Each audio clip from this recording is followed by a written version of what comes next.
বন্ধুরা আজকে আপনাদের করে দেখাবো মিষ্টি কুমড়ো এবং চাল কুমড়ো পাতা, তার সঙ্গে চিংড়ি মাছ। এই আমি চাল কুমড়ো এবং মিষ্টি কুমড়ো শাক আর চিংড়ি মাছ একসঙ্গে আপনাদের বেটে দেখাবো।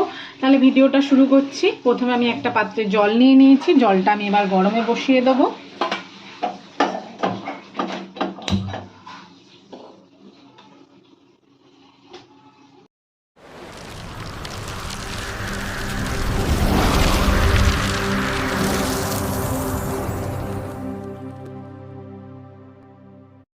আমি এখানে মিষ্টি কুমড়ো আর চাল কুমড়োর পাতাগুলো নিয়ে নিয়েছি, পরিষ্কার করে আগে ধুয়ে নিয়েছি, আর এদিকে চিংড়ি মাছও পরিষ্কার করে বেছে ধুয়ে নিয়েছি। এবার এই জলের মধ্যে আমরা পাতাগুলোকে একটু সেদ্ধ করে নেব।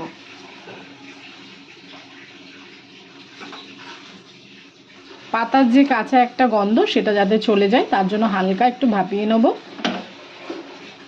আর এতে দিয়ে দেবো অল্প পরিমাণে লবণ। এখানে দিয়ে দিচ্ছি অল্প পরিমাণে লবণ। লবণটা দিয়ে ভালো করে আমাদের পাতার সঙ্গে মিশিয়ে নিতে হবে।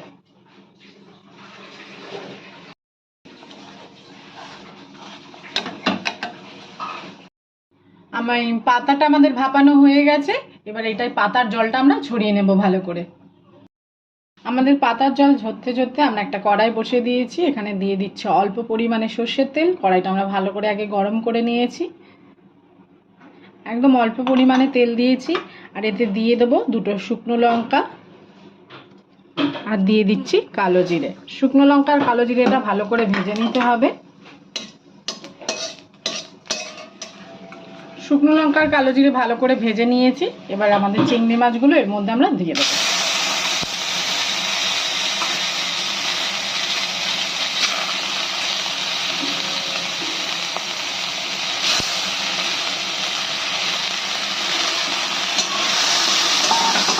চিংড়ি মাছ দিয়ে ভালো করে মিশিয়ে নিতে হবে।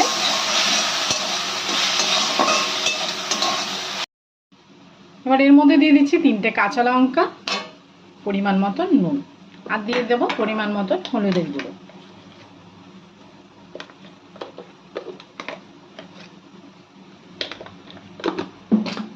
দিয়ে চিংড়ি ভালো করে মিশিয়ে নিতে হবে, আর চিংড়ি মাছটাকে হালকা একটু ভেজে নিতে হবে।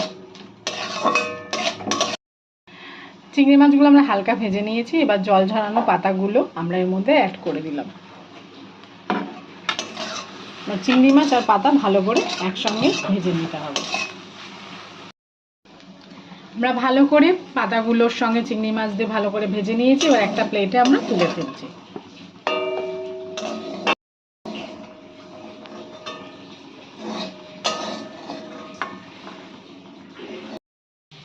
এবার আমরা শিলনোড়াতে সবকিছু একসঙ্গে বেটে নিচ্ছি।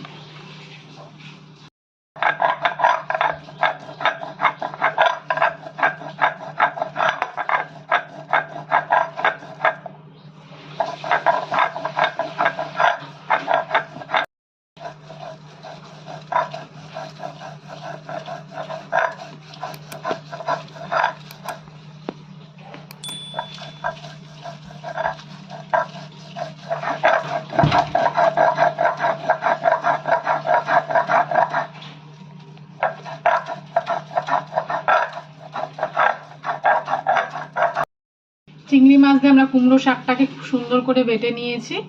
এবার একটা আমরা প্লেটে নিয়ে নিচ্ছি। চলুন যাই পরের স্টেপে।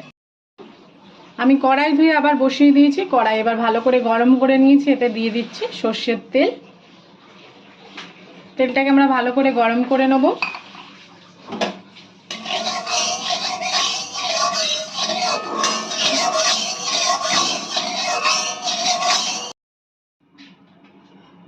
তেলটা আমরা ভালো করে গরম করে নিয়েছি। আর আমরা একটা শুকনো লঙ্কা ছোট ছোট করে টুকরো করে নিয়েছি। শুকনো লঙ্কাটাকে একটুখানি হালকা করে ভেজে নেব।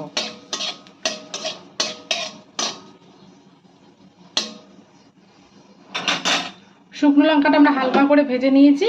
এবার বাটাটা আমরা এর মধ্যে অ্যাড করে দিলাম।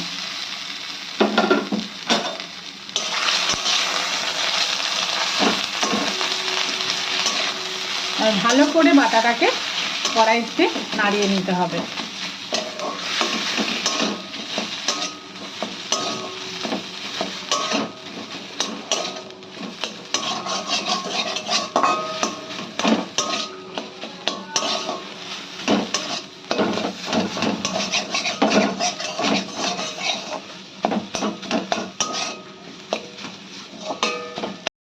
এর মধ্যে আমরা অল্প পরিমাণে চিনি অ্যাড করে দিলাম। এবার ভালো করে মিশিয়ে নিতে হবে।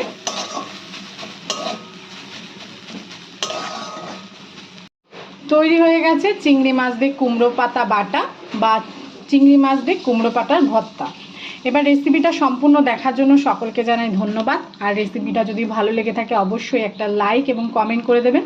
আর নতুন বন্ধুরা চ্যানেলটিকে সাবস্ক্রাইব করতে ভুলবেন না। পাশে থাকা বেল আইকনটি প্রেস করে অল নোটিফিকেশন অন করে দেবেন, যাতে আমার সমস্ত রান্নার ভিডিওগুলো সবার প্রথমে আপনার কাছে পৌঁছে যায়। সকলে ভালো থাকবেন, সুস্থ থাকবেন। দেখা হবে পরের ভিডিওতে।